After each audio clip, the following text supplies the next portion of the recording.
Masama ba yung word na lato-lato?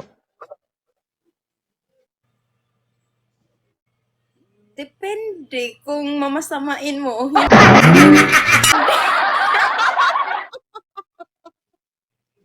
Depende. Nagkurot yung reaction ko.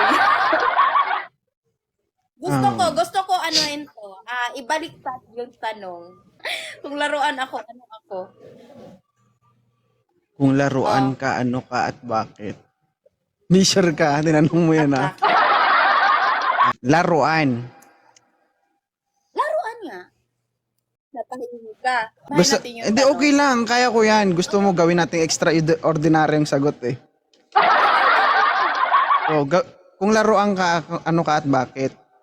Isang babaeng tanga.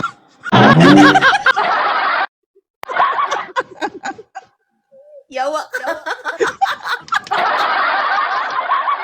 Bakit? Alam mo kung bakit? Bakit?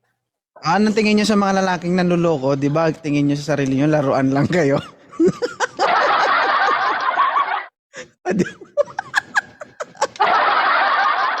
Di pag sinabi ko kasing literal na laruan, napaka-basic na sagot. Kasi gawin nating extraordinary. So, bakit? Di ba? Kasi may follow-up eh. Dapat you need to elaborate kung bakit. Di ba? Kasi, bumabalik ka kahit alam mong tanga ka na.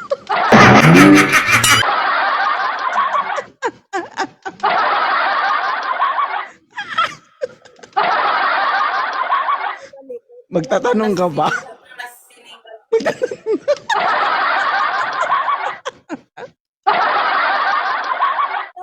Tawang-tawa.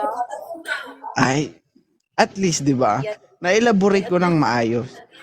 Pero totoo, yun ang reality, di ba? Exactly. Gusto mo yun, ha? Sige, isang tanong pa. Dali. Pinagpapawisan. Gusto ko mag-exercise siguro muna. Bakit? Ano? Ano? Kung? Kung ulam ako, anong klaseng ulam ako as ako? Kung ulam ka, ano ka at bakit? Kailangan may sabaw eh. Wait lang. Bulalo.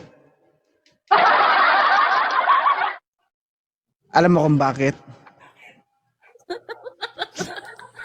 Para simot. Para simot kahit konting tulo ng sabaw.